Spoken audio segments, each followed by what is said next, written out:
자, 이 시간에는 고린도전서 2장을 보도록 하겠습니다. 우리가 오후에는 성경 공부 형식으로 한 구절씩 읽어가면서 말씀을 나누고 있습니다. 지난 시간에 이어서 오늘은 고린도전서 2장 1절부터 16절까지 공부를 하도록 하겠습니다. 2장에서 우리가 배우게 될 것들이 뭐냐? 바울이 복음 선포를 했는데 어떤 식으로 했는가? 이 바울의 복음 선포 방식을 우리가 한번 이해해 볼 수 있으면 좋겠습니다. 그리고 하나님께서 말씀하시는 참 지혜란 게 뭐냐 하는 것도 이 시간 알게 되면 좋겠어요. 자, 2장 전체 내용을 간단하게 요약을 해드리겠습니다. 바울은 인간의 지혜를 자랑하는 것이 얼마나 어리석은 것인가 하는 것을 계속해서 보여줍니다. 그리고 바울 자신이 어떻게 그들에게 왔는가 하는 것도 다시 한번 상기시켜 줍니다.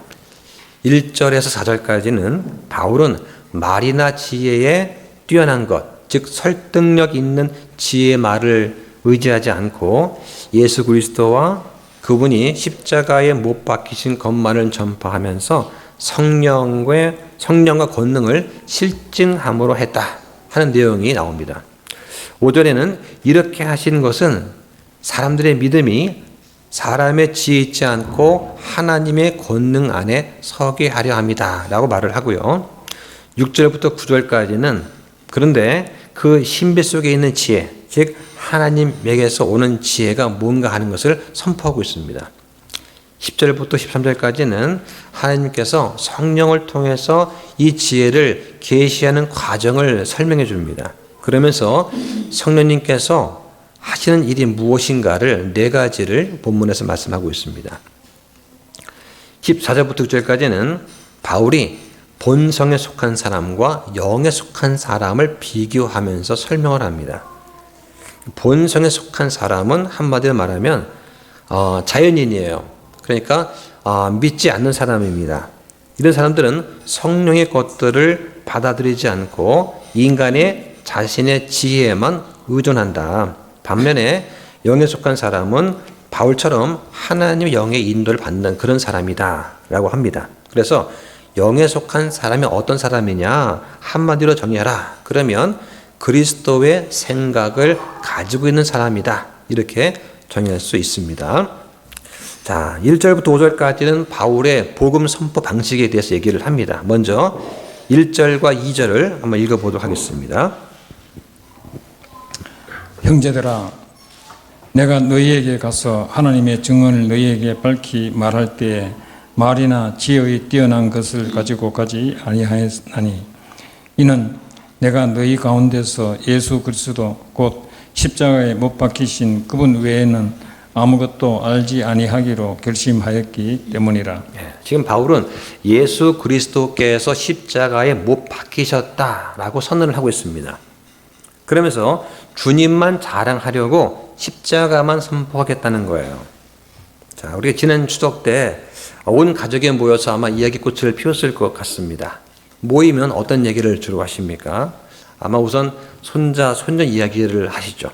그 다음에 자녀들 이야기를 합니다. 부모 마음은 한결같은 것이죠. 자식이 잘 되기를 바라는 그런 마음일 뿐입니다. 그런 가운데 하나님께서 우리를 오늘 이렇게 인도해 주셨다 하는 그런 감사의 마음을 갖는 것이 참 중요하다고 할 수 있습니다. 그래서 온 가족에 모여서 우리가 내가 내 힘으로 내 지혜를 가지고 또 내 운이 좋아서 이렇게 됐다 하는 것이 아니라 하나님의 은혜고 하나님의 역사다, 하나님의 사랑이었다라고 고백하고 감사하는 그런 것이 바로 그리스도인 가족의 모습이 아닐까 싶습니다. 그래서 이런 믿음의 고백, 그게 바로 하나님께 영광을 돌리는 거다. 자, 이렇게 말을 하면서 우리는 자랑할 때 어떻게 해야 되느냐? 십자가를 자랑해야 된다라고 말을 하고 있습니다. 한번 찾아보겠습니다. 갈라디아서 6장 14절 말씀 한번 보실까요?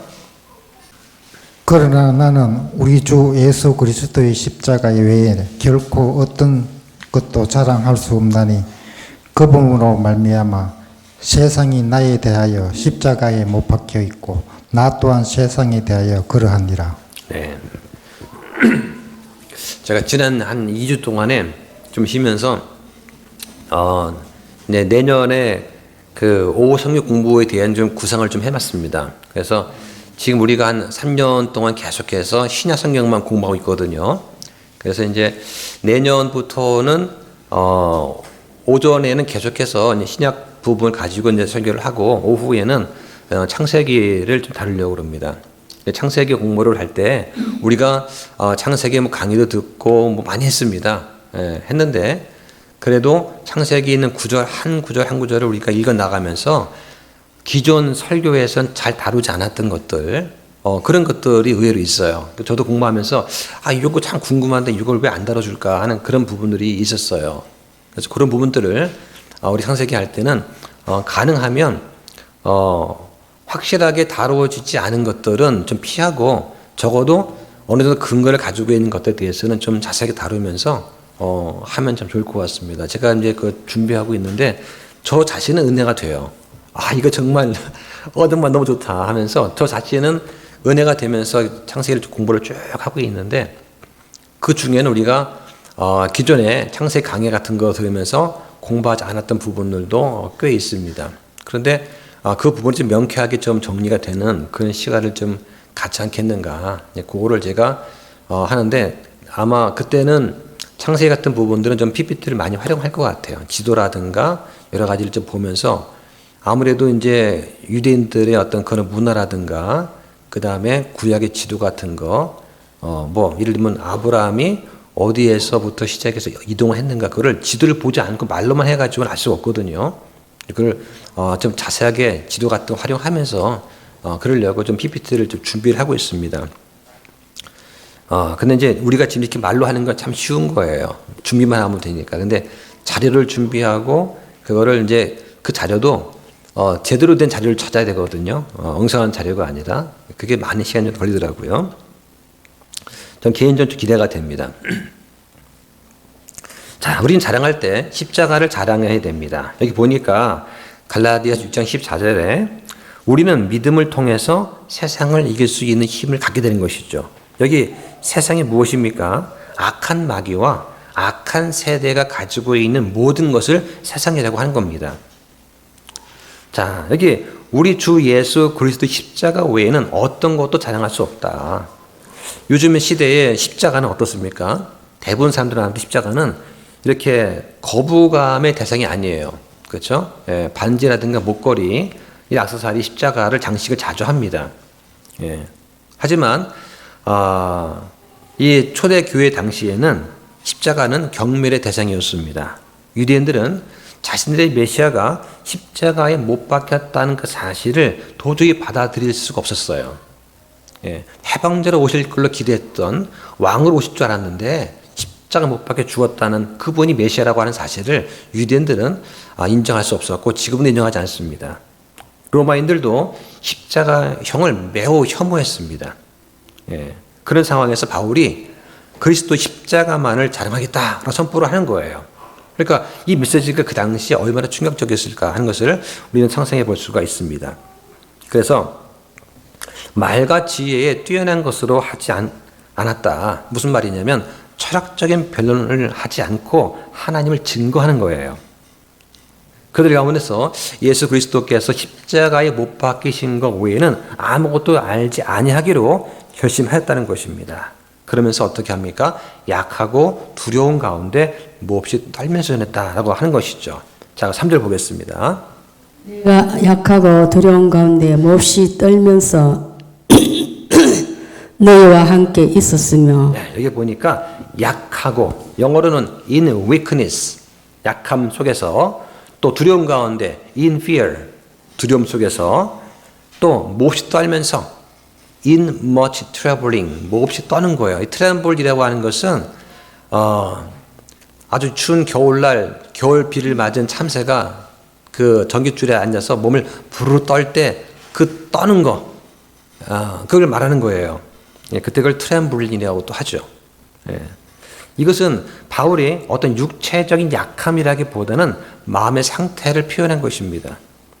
고린도 오기 전에 바울은 아테네에서 복음 전파를 했습니다. 그런데 대실패를 했어요.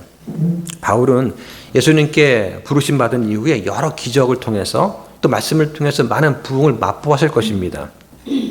그런데 이방인들 앞에 딱 섰을 때 복음을 전할 때 바울은 무엇을 기대했을까? 아마 복음을 듣고 많은 사람들이 주께 돌아오지 않겠나 하는 기대감을 가지고 했을 거라고 생각이 됩니다. 그런데 사실은 아주 차가운 반응이었어요.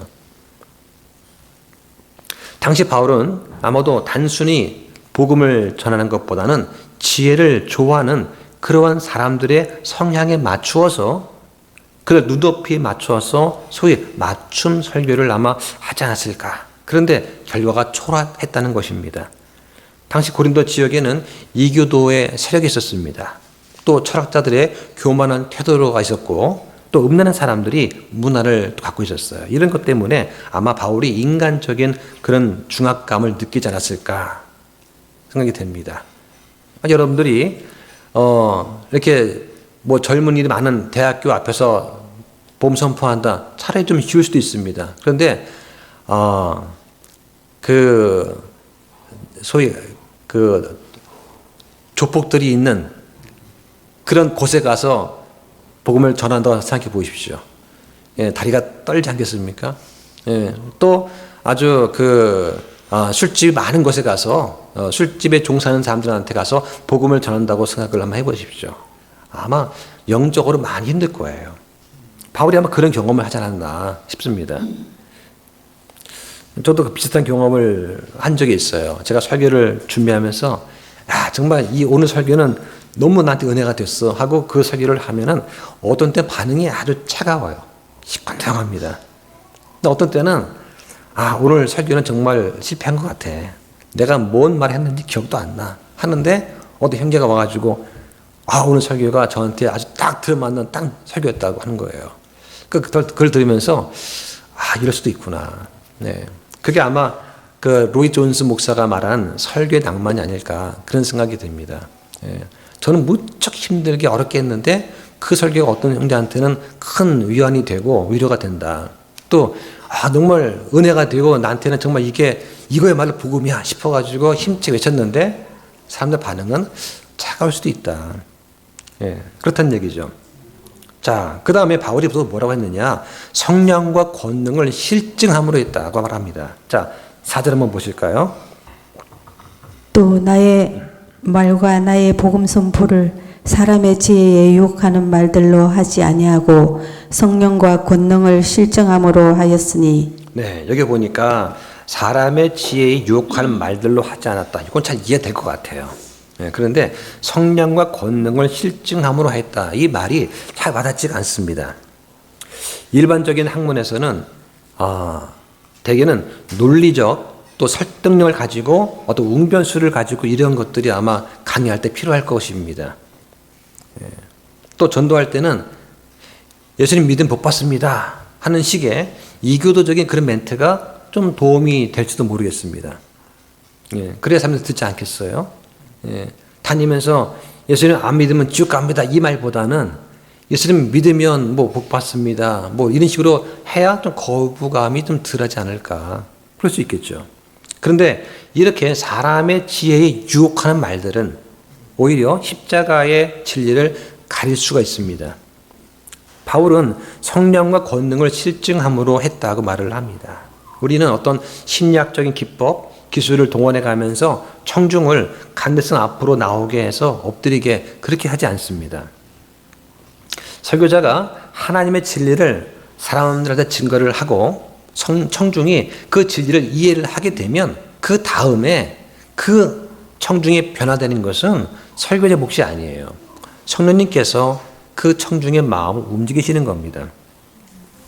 설교자가 아무리 힘차게 외치고 진리를 고백을 했어도 청중이 그 말을 이해하고 믿고 받아들이지 않으면 허사가 되죠. 그 메시지를 받고 이해할 때 성령님께서 움직이시는 겁니다. 그래서 많은 사람들이 대학교 가서 심리학을 전공하고 해서 사람들의 마음을 움직이는 기술을 배워와서 그것을 적용할 수도 있습니다. 그렇게 하면 얼마 정도의 결과를 낼 수 있겠죠.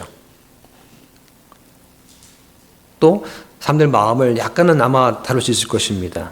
그런데 거기에는 성령님의 능력이 없는 것입니다. 그래서 어떤 교회는 구원의 확신도 없고 성령의 열매도 없고 삶의 간증도 전혀 없이 그저 열심히 교회의 문턱만 밟는 그런 사람들이 있습니다. 그 이유가 무엇이냐? 그들의 목사가 그들을 그렇게 인도했기 때문입니다. 가끔 저는 이제 집사람과 이런 얘기를 합니다. 우리가 교회를 시작을 하고 여기 모이는 사람들 가운데 누가 얼마나 많이 변화되었는가 하는 얘기를 가끔 할 때가 있어요.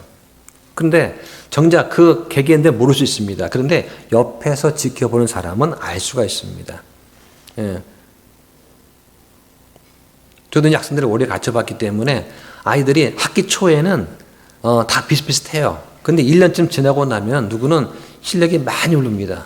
누구는 안 오르죠. 그거를 선생은 알 수가 있는 거죠. 마찬가지로 성도들도 시작할 때 몇 년 전에는 어떠한 상태였는데 지금 저 형제 자매의 말과 행동과 태도가 엄청 변화된 것을 볼 수가 있어요.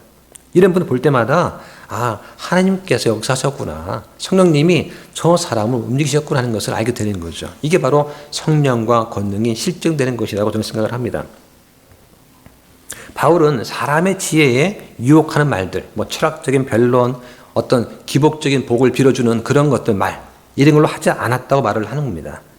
바울은 사도지만 겸손하게 행했습니다. 한번 찾아볼까요? 사도행전 20장 18절부터 20절까지 한번 보겠습니다. 그들이 그에게 오매 그가 그들에게 이르되 내가 아시아로 들어온 첫날부터 모든 때에 내가 어떤 방식으로 너희와 함께 지냈는지 너희가 아느니라.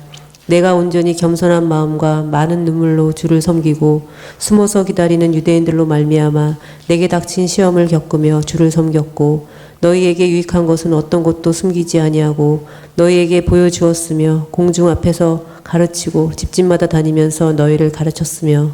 아마 초대 교회 목회자들은 다 이렇게 했을 것입니다. 그리고 대부분의 개척교회 하는 목사들도 처음엔 다 이렇게 했을 거라고 생각이 돼요. 이렇게 하지 않고서는 어떻게 교회가 부흥될 수 있겠습니까? 겸손한 마음과 눈물로 주를 섬기고 많은 닥치는 시험들을 겪으며 주를 섬기고 성도한테 유익한 것이 있다면 어떤 것도 숨기지 않고 말씀에 관해서 보여준다는 거, 또 집집마다 다니면서 가르친다는 거, 정말 이거는 소중한 것이고 또 우리의 선배 목사들은 다 그렇게 했을 것입니다. 바울은 사도였습니다. 예수님을 직접 만나본 사람이고 사도한테 직접 부르심 받은 그런 사람이죠. 그래서 성령님만 의지했던 사람입니다. 그래서 설교자의 경험이나 능력이 아니라 성령님의 권능이, 그 파워가 나타나야 하는 그런 직분이 할 수 있습니다. 바울은 지금 뭐라고 합니까? 자신의 말과 설교가 지혜롭지도 않고 설득력이 있지도 않지만 다만 성령님의 권능을 보여주고자 한다라고 지금 말을 하고 있습니다. 그러기 위해서 자신은 철저하게 낮아지고 오직 그리스도만 높이려고 하는 그런 바울의 모습을 볼 수 있습니다. 그래서 이 4절의 말씀은 바울이 보낸 이 편지에서, 고린도전서 편지에서 성령님의 사역을 처음 언급한 그런 구절이라고 또 할 수가 있죠. 자, 5절에 보시면 하나님의 권능 안에 선다, 그런 말씀이 나옵니다. 자, 한번 보실까요? 5절. 이것은 너희 믿음이 사람들의 지혜 안에 서지 아니하고 하나님의 권능 안에 서게 하려 함이라. 네, 이렇게 할 때 사람들의 믿음이 바로 설 수가 있습니다. 오직 하나님의 권능 안에 서게 하려 한다. 그래서 어저께 밤에 이렇게 이제 기도를 하면서 옛날 생각이 났어요. 옛날에 제가 대학생 때는 이제 서클에 모이지 않습니까? 그러면 장로교든 감리교든 선결교든 따지지 않고 예수 그리스도 믿어? 이리 와 해가지고 같이 찬양합시다 하면은 그때 기타가 있으면 기타 치고 없으면 그냥 우리가 손을 들고 찬양을 했죠. 근데 그때 너무나 순수했던 거예요. 대학생들 20살 언들이 되는 학생들이 모여서 그냥 잔디밭에 모이거나 어디 벤치에 모여서 그냥 찬송을 부르면서 서로가 주를 높이면서 그 영적인 그 놀이를 하면서 너무 행복해했던 그런 순간들이 싹 떠오르는 거예요. 그래서 아까 우리가 반주 없이 찬양을 할 때도 너무나 그때 생각이 많이 나더라고요. 예. 중요한 것은 우리의 마음의 태도다. 예. 마음을 살피시는 하나님께서 우리의 상황을 잘 아신다. 그러니까 우리는 주님께 온전히 내어 맡기고 의지하면 된다라고 하는 것입니다. 그래서 하나님의 권능 안에 서게 한다는 것 참 중요한 것이죠. 설교자는 예수님의 부르심을 받은 어린 양떼들을 주님께로 잘 인도하는 그런 역할만 잘하면 된다. 그래서 이제 어제 이제 그런 또 그 생각을 했습니다. 예. 목회는 잘하는 게 중요한 것이 아니고 바르게 하는 게 중요하다. 네, 그런 것이죠. 그래서 고린도후서 1장에 보면은 이런 말씀이 있습니다. 2절에 우리는 너희 믿음을 지배하려 하지 아니하고 다만 너희 기쁨을 돕는 자가 되려 하나니 이는 너희가 믿음으로 서기 때문이다. 저는 이 말씀을 전에 들었을 때 너무나 마음이 많이 와닿았어요. 왜냐하면은 제가 전에 이제 교회 다닐 때, 장로교회 다닐 때는 목회자들이 성도의 믿음을 지배하려 했습니다. 성도의 기쁨을 돕는 자가 되려 한다는 그 말은 잘 와닿지 않았고, 오히려 성도가 자기의 믿음으로 선다기보다는 목사님한테 의존하게끔 만드는, 우리 구역장한테 의존하게 만드는, 어떤 일이 생기면 내가 내 아이를 위해서 기도하고 내 고난을 위해서 우리 가족이 아버지가 가족을 위해 기도를 하면 되는데 그게 안 되고 반드시 목사나 전도사를 불러와서 기도를 부탁해야 그 문제가 해결될 것만 같은 그런 분위기를 만들었단 말이죠. 이것은 성도가 개인적으로 자기의 믿음으로 서지 못하게 만드는 것입니다. 지금 바울은 사도입니다. 하지만 친구로서 고린도 교인들의 기쁨을 위해서 섬기려고 하는 모습을 보여줍니다. 어떤 사람들은 이렇게 비난을 합니다. 바울이 자기의 육체적인 이익을 따라서 이랬다 저랬다 한다 하고 비난을 하는 거예요. 그런 배경 가운데서 바울이 하는 말이에요. 야, 바울아, 너는 왜 너의 개인적인 이익, 개인의 목적 때문에 이렇게 저렇게 하느냐 했을 때 바울이 하는 말이, 우리는, 즉 바울을 비롯한 사도들은 성도의 믿음을 지배하는 것이 아니다. 성도의 기쁨을 돕으려고 하고 성도가 각자의 믿음으로 서게끔 도와주는 것이다. 이 말을 좀 하고 있는 거예요. 이 당시 바울의 심정이 어땠을까? 저는 이런 것이 약간 공감이 되고 있어요. 기쁨을 돕는다는 것은 바울이 성도들의 주인이 아니라 성도의 친구였기 때문에 가능한 것입니다.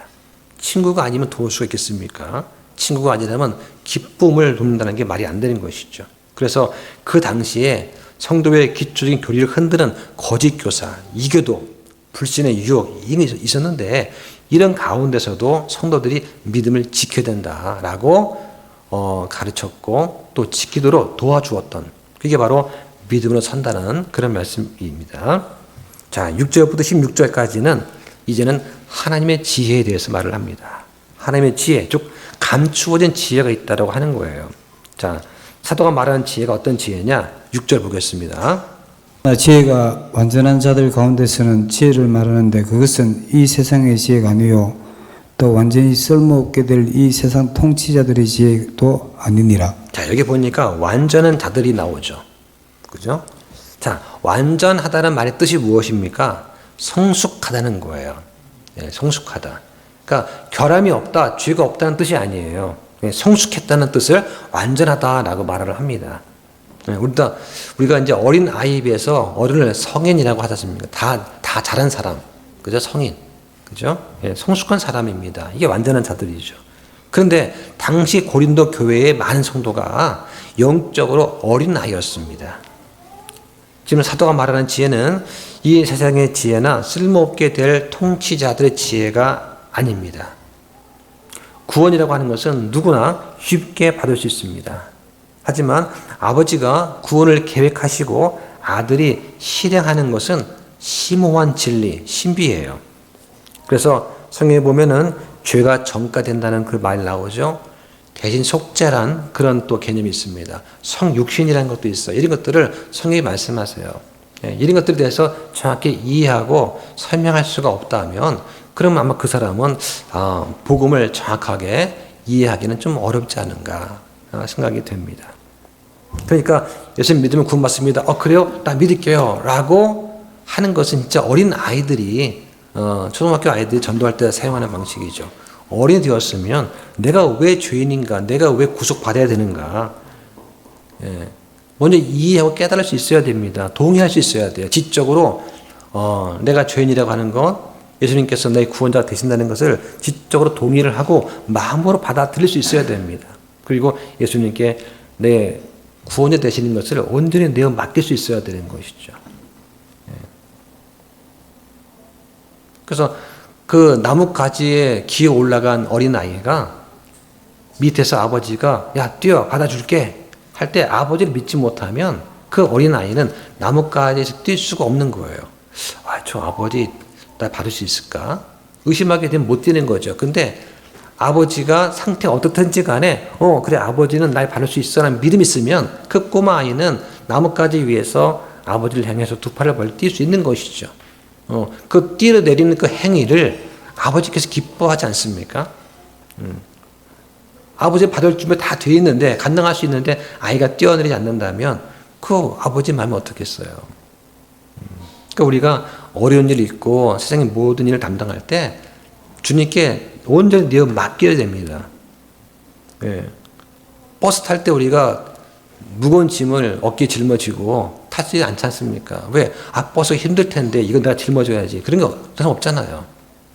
예? 그러니까 버스 탈 때 짐을 많이 내려놓고 타는 겁니다. 마찬가지로 주님과 동행할 때는 내 모든 무거운 짐을 다 내어 맡기고 주님과 동행하는 것이죠.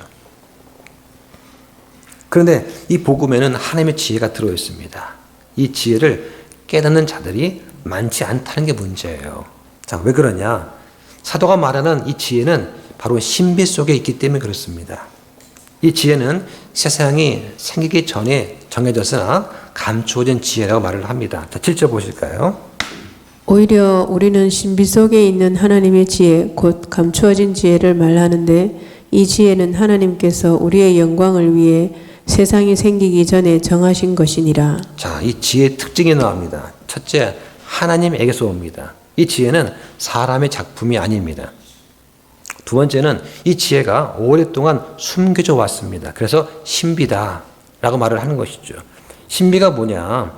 에베소서 3장에 보면은 이 신비에 대한 얘기가 이렇게 나옵니다. 복음을 통해서 이방인들이 그리스도 안에서 유대인과 동료 상속자가 되는 것, 이걸 신비라고 봅니다.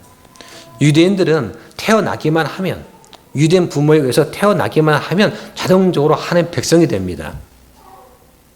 그러나 이방인들은 그렇지 않죠. 예수님을 믿고 받아들이기 전에는 결코 이방인들은 그냥 이방인일 뿐이죠. 그래서 복음을 통해서 믿고 받아들일 때 이방인들이 유대인과 함께 그리스도 안에서 동료 상속자가 된다. 또 예수 그리스도와 함께 동료 상속자가 된다고 하는 것입니다. 그리고 하늘의 천사들한테 하나님의 구원 계획이 이루어지는 것을 또 보여주시는 것이죠. 이게 신비입니다. 천사들도 하나님께서 어떻게 저 이방인들을 구원하실까? 어떻게 유대인들을 구원하실까? 어떻게 교회라고 하는 걸 통해 가지고 믿는 이방인과 믿는 유대인들을 하나님께서 어떻게 구원하실까? 무척 궁금해 하시는 거죠.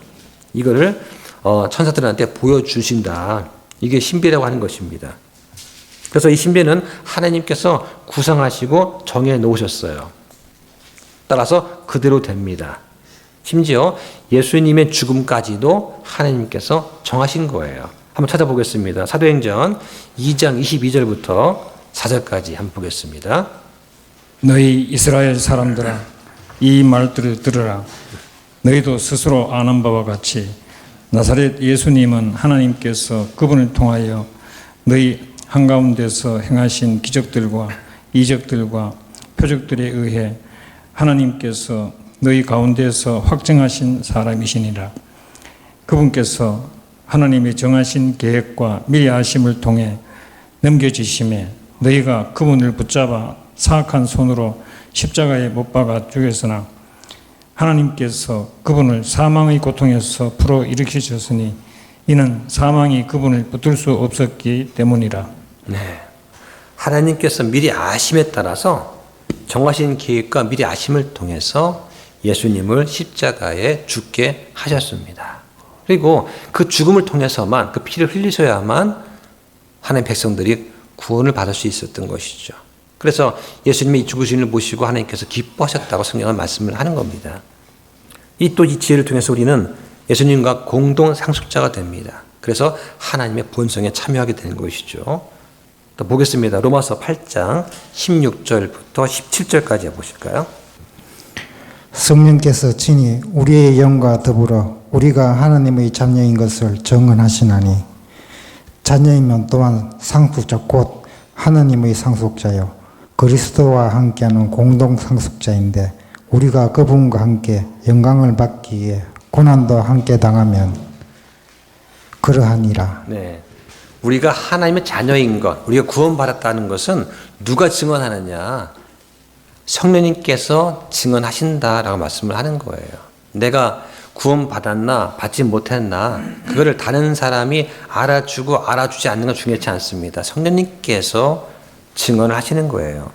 그래서 우리가 자녀이면 바로 그리스도와 함께하는 공동 상속자다라고 말씀을 하는 겁니다.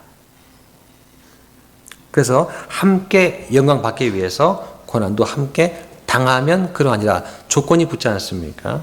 그죠? 이 땅에서 우리가 영광을 받는 것이 아니라 먼저 그리스도로 인한 고난, 예수님 때문에 내가 예수님 말씀을 실천하고 순종하기 위해서 내 것을 포기하고 나를 부인하는 그 과정에서 겪는 여러 가지 고난이 있습니다.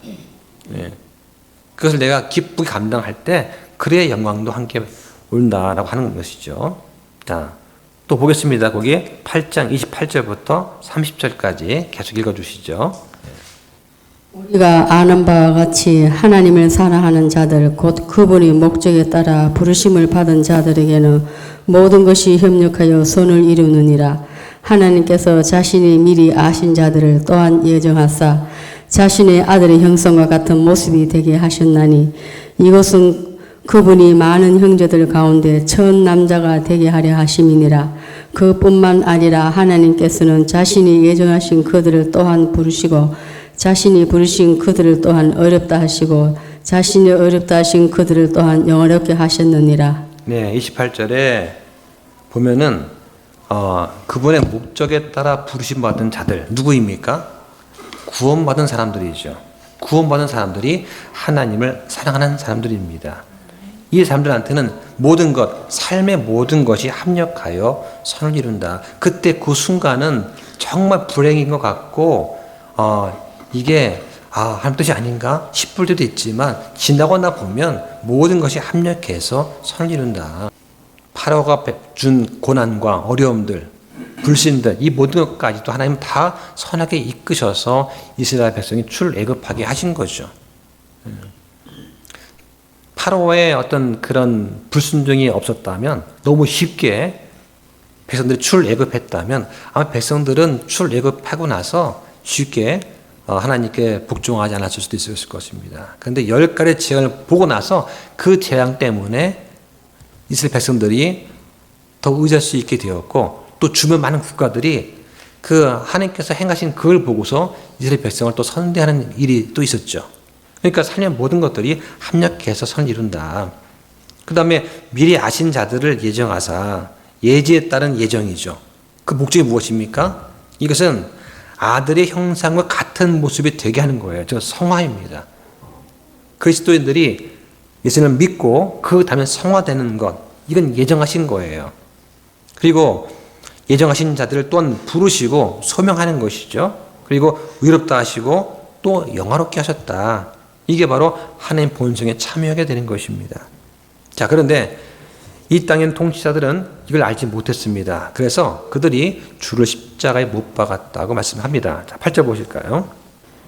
이 세상 통치자들 중 아무도 그것을 알지 못하였으니 만일 그들이 그것을 알았더라면 영광의 주를 십자가에 못 박지 아니하였으리라. 네, 세상의 통치자들 한마디로 불신자들이죠. 이 불신자들한테는 신비가 숨겨져 있습니다. 그래서 예수님 처형 당하실 때 주님께서 이런 말씀하셨죠. 누가복음에 보면 23장에 이런 말씀하셨습니다. 그때 예수님께 이르시되 아버지여 저들을 용서하여 주옵소서. 저들은 자기들이 하는 일을 알지 못하나이다 라고 한 거예요. 심지어 천사들에게도 숨겨져 있습니다. 자, 이 말씀이 에베소서 3장 9절부터 11절까지 나오죠. 자, 이거 한번 보실까요? 또 예수 그리스도에 의해 모든 것이 창조하신 하나님 안에 세상이 시작된 이후로 감추어져 온 이 신비에 참여하는 것이 무엇인지 모든 사람들이 보게 하려 하심이라. 이것은 그분께서 이제 교회를 사용하사 하늘의 처소들에 있는 권력들과 권능들에게 하나님의 갖가지 지혜를 알게 하려 하심인데, 그것은 하나님께서 그리스도 예수 우리 주 안에서 작정하신 영원한 목적에 따른 것이니라. 네. 지금 이 지구상에서 벌어지고 있는 여러 가지 일들, 하나님께서 창조하시고 사람들이 하나님을 갖다가 배반하고 부인하고 한 모든 역사, 이런 모든 것들이, 이 모든 것의 주인공이 사람이 아니에요. 어떻게 보면 사람들은 하늘에 있는 천사들을 가르치기 위한 지금 교보제일 수도 있습니다. 하나님께서 하나님의 아들들, 즉 천사들한테 가르치기 위해서 이 땅에 있는 사람들을 봐라 하면서 마음대로 하게 해주었더니 어떻게 되는가 봐라. 사탄아, 너 한번 네 마음대로 해봐라 하고 모든 권능을 주었을 때, 아무리 사탄이 하나님을 대적해서 자기의 꾀를 사용해서 사람들을 이용해서 주를 대적하려고 하더라도 그 결말이 어떠한가를 눈으로 보고 배우게 하는 것이죠. 이걸 통해야지만 나중에 우리가 새 하늘과 새 땅, 또 새 예루살렘에서 두 번 다시는 천사들이 하나님을 배반하는 그런 일이 안 생길 거다. 이걸 미리 아시고 지금 교육 중이신 거죠. 그래서 이런 것들이 천사들한테 숨겨져 있는 신비다라고 하는 것입니다. 그래서 주를 사랑하는 자들을 위해서 예비하신 것들은 사람이 알지 못하였다. 그 내용이 9절 나옵니다. 자, 9절 보시죠. 이것은 기록된 바 하나님께서 자신을 사랑하는 자들을 위해 예비하신 것들은 눈이 보지 못하였고 귀가 듣지 못하였으며 사람의 마음속에 들어가지도 못하였도다 함과 같으니라. 예, 자, 지금 바울이 이 말씀을 인용을 했습니다. 이사야서 64장 4절 말씀을 인용했거든요. 자, 근데 이 말을 할 때 듣는 사람들은 어떻을까요? 듣는 사람들은 이게 이사야서 말씀이구나 하는 것을 알았을 것입니다. 그래서 이사야서 64장의 문맥이 어떤 것입니까? 포로 생활하는 그 이스라엘 백성들이 하나님의 구원을 기다리면서 기도를 합니다. 그리고 그들의 눈물의 기도 가운데 70년 만에 회복이 돼요. 그런 놀라운 일이 지금 교회 시대에도 이루어지고 있는 것이죠. 또 장래에도 우리가 상상할 수 없는 그런 것들을 하나님께서 예비해 주십니다. 그래서 하나님의 지혜에 대한 이 성령님의 계시가 또 10절부터 나오고 있습니다. 하나님의 지혜는 성령을 통해서 계시된다는 내용이죠. 자, 10절과 11절 보겠습니다. 그러나 하나님께서 자신의 영으로 우리에게 그것들을 계시하셨으니 성령께서는 참으로 모든 것, 즉 하나님의 깊은 것들을 샅샅이 살피시느니라. 사람의 것들을 사람 속에 있는 사람의 영 외에 누가 알겠느냐? 이와 같이 하나님의 것들도 하나님의 영 외에는 아무도 알지 못하느니라. 예, 성령님께서는 하나님의 깊은 것들을 살피십니다. 오직 하나님의 영, 성령만이 하나님의 것들을 알 수가 있죠. 그래서 아버지가 계획하시고 아들이 실행을 하시면서 성령님은 죄를 깨닫게 하십니다. 그래서 구원이라고 하는 것은 이 아버지와 아들과 성령 하나님 세 분의 작품이죠. 특히 성령님은 성도들의 삶에서 네 가지 일들을 하십니다. 첫 번째는 뭐냐? 첫 번째는 하나님의 것들을 드러내어 알려주시는 것입니다. 이게 10절과 11절의 내용이죠. 그래서 우리는 믿음으로 걷게 됩니다. 이것들은 하나님의 깊은 것들이죠. 하나님의 그 깊은 속을 우리가 어떻게 알 수 있겠습니까? 성령님께서 알려주시는 거죠. 우리가 말씀을 통해서 깨달을 때 성령님께서 하나님의 그 마음에 있는 것들을 보여주시는 거죠. 그래서 우리가 성경을 읽고 공부할 때 어떻습니까? 기도하지 않고 그냥 성경을 읽을 때 하고 성경을 펴놓고 먼저 기도하고 내 죄를 자백을 하고 하나님과 나와의 관계를 다시 한번 회복시킨 다음에 도심을 구하는 상태에서 말씀을 읽게 되면 깨닫는 게 틀려요. 그렇죠? 예. 그러지 않고 그냥 세상 공부하듯 책을 펴놓고 읽어 나가는 것보다 말씀을 딱 펴놓고 내가 이 말씀을 깨닫기 원합니다 하고 도심을 구워 읽어보십시오. 그러면 깨닫는 정도가 다르다. 그래서 하나님의 것들을 알려주신다는 것이 성령님의 하신 일이죠. 자, 그 다음 성령님은 사도들한테 하나님의 지혜를 또 알려주십니다. 자, 12절 볼까요? 그런데 우리가 세상의 영을 받지 아니하고 하나님으로부터 난 영을 받았으니 이것은 하나님께서 우리에게 값없이 주신 것들을 우리가 알게 하려 함이라. 예. 자, 우리는 하나님으로부터 성령을 받은 사람들입니다. 그렇죠? 예수님을 믿게 되면 그 순간 성령님께서 우리 안에 들어오십니다. 머리끝부터 발끝까지 충만히 채워주시죠. 이게 성령 침례입니다. 한번 들어오시면 결코 안 나가세요. 예. 그래서 예수님을 믿고 성령 침례를 받은 그 순간부터 우리는 하나님의 자녀가 되는 것이고 우리 안에 그 순간부터 새 사람이 창조가 되는 것입니다. 성령님께서는 우리를 하나님께서 은혜로 주신 것들을 우리가 알게끔 도와주십니다. 영에는 여러 종류가 있어요. 영에는 사람의 영도 있고 세상의 영도 있고 하나님의 영도 있고 또 마귀의 영도 있습니다. 그 많은 영들이 있는데 성령님께서 하시는 뭐냐? 성도들 안에 내주하시는 거예요. 그래서 우리가 구원받는 순간 성령님께서 들어와서 우리를 성전으로 삼으시는 거죠. 즉 성령 침례를 받게 되는 것입니다. 그 복이 나세요. 그리고 영원히 내주하십니다. 이 성령님은 자유의 영이시죠. 그래서 우리를 구속하시는 것이 아니라 우리한테 자유를 주십니다. 죄에서 해방되는 자유를 주시는 거죠.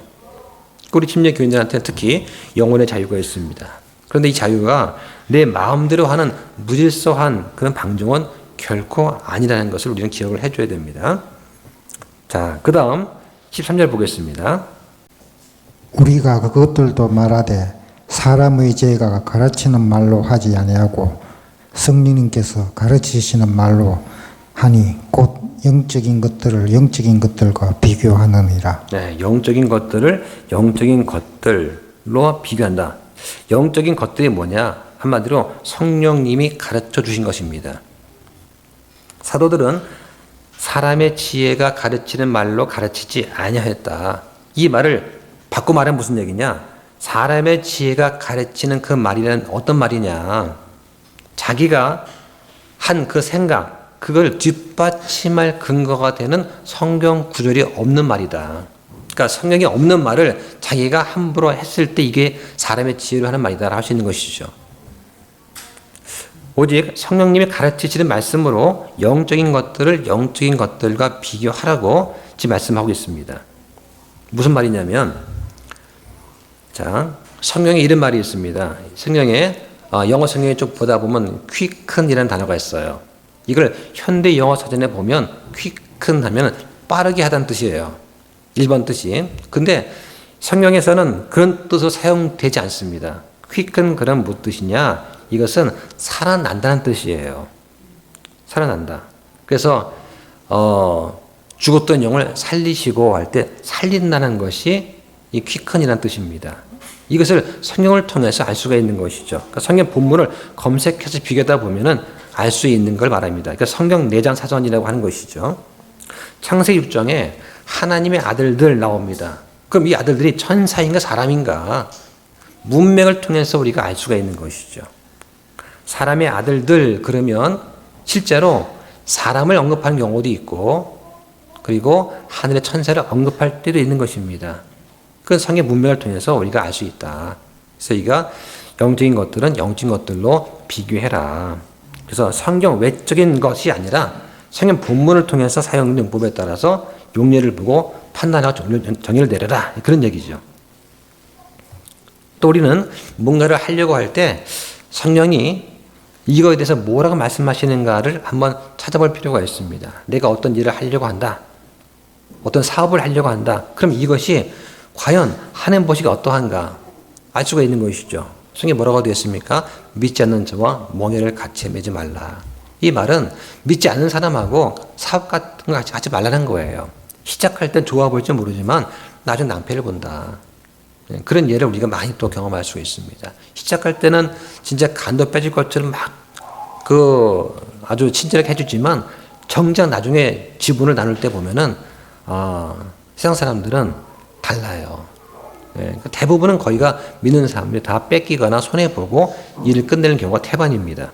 그래서 성경은 믿지 않는 사람과 멍에 임하지 말라, 믿지 않는 사람과 결혼하지 말라라고 또 말씀을 하는 것이죠. 자, 성령님께서 하시는 일 세 번째는 뭐냐? 가르치시는 겁니다. 가르친다는 것은 성경 말씀에 기반을 두는 겁니다. 그래서 성경에 보면 여러 가지 진리가 있습니다. 칭의라든가 성화라든가 양자사무심, 화해헌물 또는 영감, 선택, 예지, 예정 이런 것이 있어요. 교리가 중요한 것입니다. 이 교리가 무너지면 그러면 모든 것이 무너지는 겁니다. 그래서 영적인 것들은 영적인 것들과 비교를 하면서 진리는 또 진리의 꼬리를 물고 계속 우리가 알 수가 있어요. 그러니까 결론이 뭐냐? 성경을 읽으라는 것이죠. 말씀을 읽지 않고서는 우리가 알 수가 없습니다. 자, 그 다음 14절부터 16절까지 보겠습니다. 그러나 본성에 속한 사람은 하나님의 영의 것들을 받아들이지 아니하나니 이는 그것들이 그에게는 어리석은 것이기 때문이며 또 그가 그것들을 알 수도 없나니 이는 그것들이 영적으로 분별되기 때문이라. 더욱이 영에 속한 자는 모든 것을 판단하나 그 자신은 아무에게도 판단을 받지 아니하느니라. 누가 주의 생각을 알아서 그를 가르치겠느냐? 그러나 우리가 그리스도의 생각을 가지고 있느니라. 자, 여기 보니까 15절에 영에 속한 자는 모든 것을 판단하지만 자신은 아무에게도 판단받지 않는다. 자, 이 말뜻이 잘 이해가 되십니까? 자, 그냥 읽어만 봐가지고는 좀 어려운 말 같이 느껴져요. 자, 여기 보면은 본성에 속한 사람 14절 나오죠? 한마디로 구원받지 못한 사람입니다. 영에 속한 사람, 어떤 사람일까요? 항상 말씀 묵상하고 그리스도의 생각을 마음에 품고 사는 사람이 되겠죠. 대표적이게 사도 같은 사람들 또는 이제 말씀 사역자들은 대부분 이게 해당된다 볼 수 있습니다. 여기서 한 가지 빠진 게 있어요. 바로 육적인 사람입니다. 그 사람은 다음 장 3장에서 우리가 살펴볼 수 있어요. 일단은 두 가지만 먼저 보겠습니다. 그 자신은 모든 것을 판단하지만 아무한테도 판단받지 않는다. 왜 그럴까요? 사역자들의 삶은 어떻습니까? 모든 것이 최종 권위인 성경에 따라서 판단하게 되겠죠. 그러니까 다른 사람이 뭐라 하든지 사람의 판단에 이리저리 흔들리지 않는다. 그런 말씀이 될 수 있습니다. 그래서 이 본성에 속한 사람들은 하나님의 영의 것들을 받아들이지 않습니다. 왜냐? 그것이 어리석게 보이기 때문이죠. 예전에 이제 제 동료 선생이 저한테 와서 하는 말이, 나 영어 킹림 성경을 다 읽어봤는데, 다 이해가 된다. 다 이해가 돼. 이거 정말 좋은 책이다. 그러는 거예요. 그래서 제가, 그래요. 예수님 믿으세요? 그랬더니, 그건 아닌데, 성경이 좋은 책이라고 하는 거예요. 그래서, 다 이거 이해가 돼. 그러는 거죠. 그래서 제가 예수님 믿지 않으면, 바꿔 말하면, 성령님이 안에 들어와서 도와주시지 아니하시면 확실히 알 수 없습니다. 아닌데 나 다 이해하는데 하고 가더라고요. 그러면서 이제 저를 어리석다고 보는 거죠. 안타까운 것이죠. 영적인 것은 영적으로 분별됩니다. 자, 이 14절 말씀에 따르면 어떻습니까? 자, 우리 아이들을 보면요. 어린 아이들은 본성적으로 불순종적입니다. 아이들 천사 같죠? 잘 땐 천사입니다. 근데 깨어서 움직일 때 보세요. 서서히. 그렇지 않습니다. 유치원이나 유아들 양육하는 일을 해보는 그런 분들에 의하면 아이들은 1살만 돼도 자기 이익을 위해서 또래들과 다투고 싸웁니다. 뉴스 보세요. 내 아이는 천사 같지만 예쁘지만 또래들끼리 모아놓으면 그렇지 않습니다. 그래서 CCTV를 켜놓고 녹화해서 보여주지 않으면, 자 보세요, 당신의 아이가 이런 행동을 했습니다, 보여주지 않으면 내 아이가 그렇게 폭력적인지 인정하지 못하는 부모도 많습니다. 예. 그게 요즘에 TV 나오고 있는 거 아니에요? 예. 예전에 제가 주일학교 교사를 할 때 제가 맡은 아이들 중에서 믿음의 가정에서 자란 아이들이 있고 그렇지 않고 믿지 않은 가정에서 자란 아이들이 있었어요. 예. 교회에서는 전도 목적으로 믿지 않는 아이들도 이제 가르치는 것이 있죠. 근데 문제는 뭐냐? 보통 주일학교 그러면 되게 믿는 부모가 자녀를 보내줍니다. 근데 이제 그 교회에서 어떤 프로그램을 이용해서 영어로 예배를 하고 영어로 진행을 한다. 그러니까 조금 욕심이 많은 부모들은 믿지 않지만 우리 아이한테 영어를 가르쳐 주기를 원해서 보내는 경우가 있어요. 그러니까 영어 교사들 중에는 원어민도 많거든요. 원어민하고 한국인하고 조인트가 돼가지고 같이 수업을 하니까 예배 드리고 그러면 한마디라도 듣고 싶어가지고 아이를 보내는 거예요, 교회에다가. 근데 문제가 뭐냐? 믿지 않는 아이한테 노아의 홍수 이야기를 해줄 수는 있어요. 그런데 그 아이한테 인간의 생각이 어려서부터 악하기 때문에 하나님께서 인간을 심판할 수밖에 없다는 사실을 가르친다는 것은 거의 불가능합니다. 초등학교 아이들 한 3, 4학년만 돼도 자기 주장이 강해요. 아직도 제 귀에 선명한데요. 뭐라고 하냐면 나는 삐뚤어질 거야. 나 안 믿을 거야.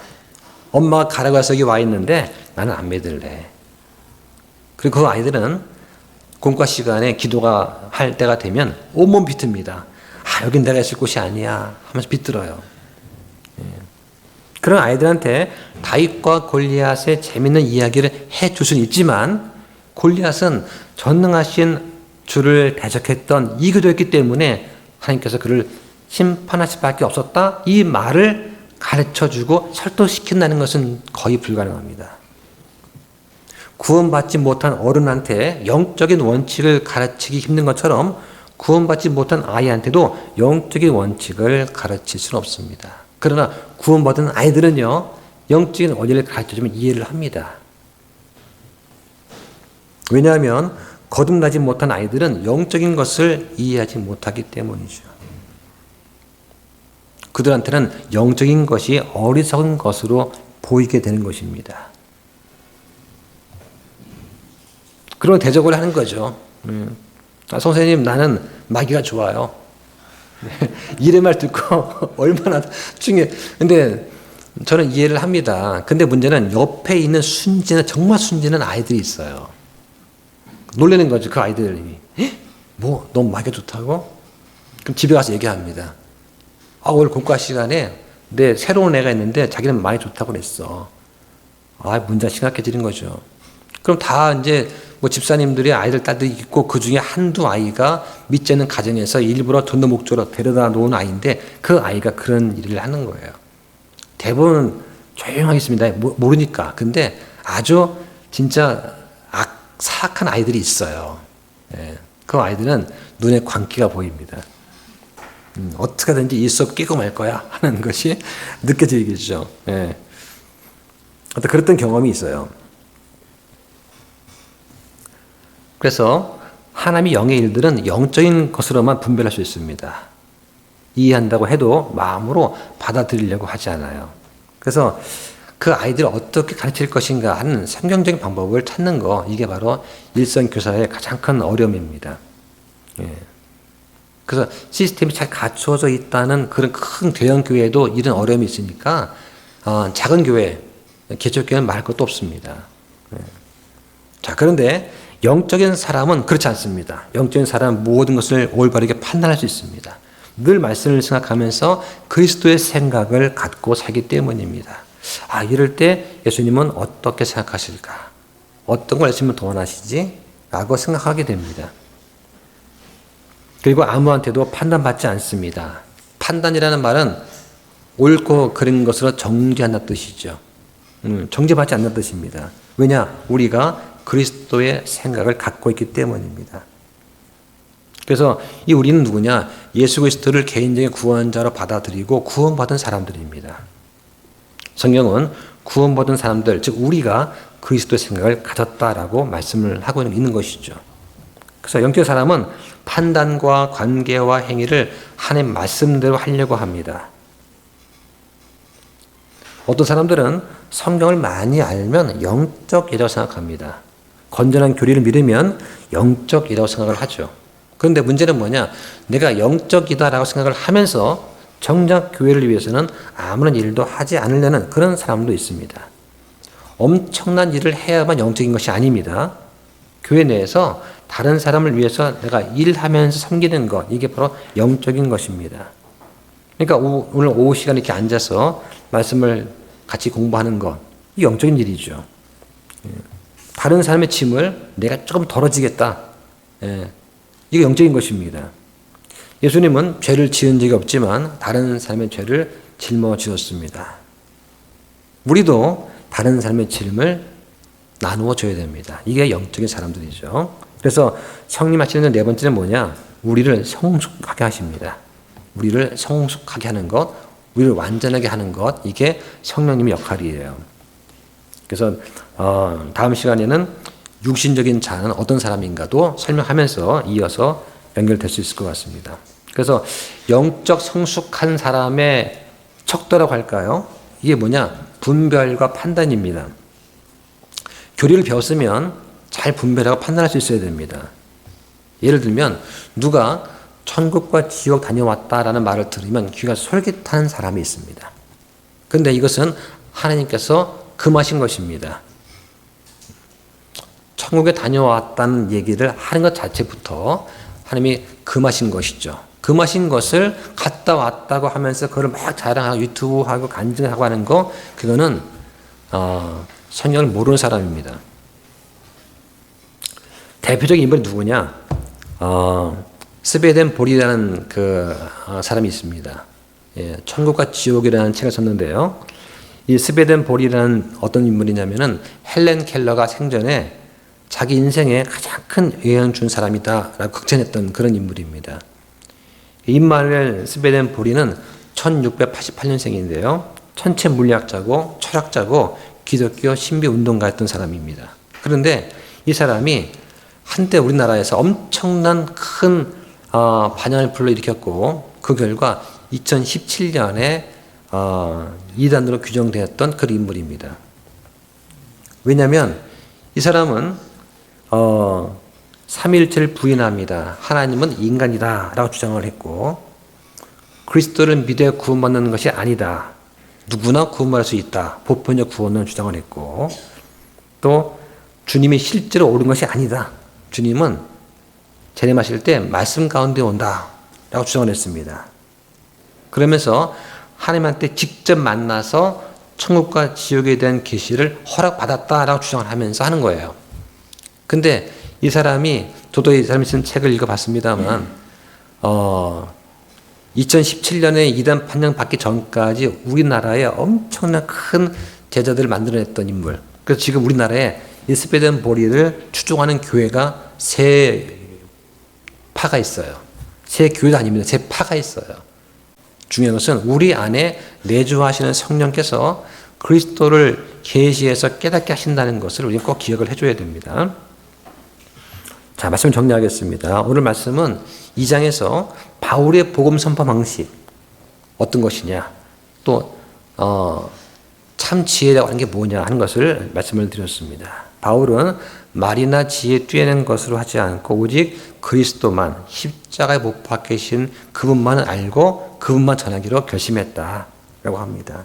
그러면서 성령과 권능을 실증함으로 했다고 합니다. 사도 시대에는 이런 성령의 권능이 여러 가지 기적을 통해 나타났습니다. 여러 가지 기적을 통해서. 근데 이 신약 시대 어떻습니까? 성령 권능으로 우리의 삶이 변화되고 우리의 말이 변하고 우리의 행동과 태도가 바뀌는 것으로 실증이 된다고 볼 수 있습니다. 본성에 속한 사람과 영적인 사람, 우리는 구분할 수 있어야 되겠습니다.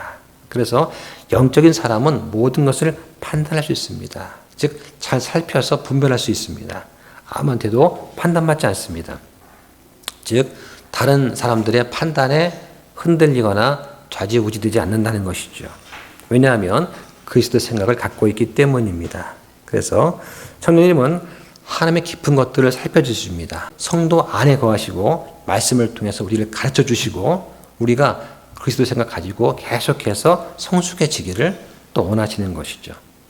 그래서 성령님이 충만한 삶, 우리가 이렇게 말씀 가운데서 제대로 바르게 걷고 성숙한 삶, 이런 삶이 되겠습니다. 이런 삶을 사시기를 주의 이름으로 축원합니다. 자, 마치겠습니다.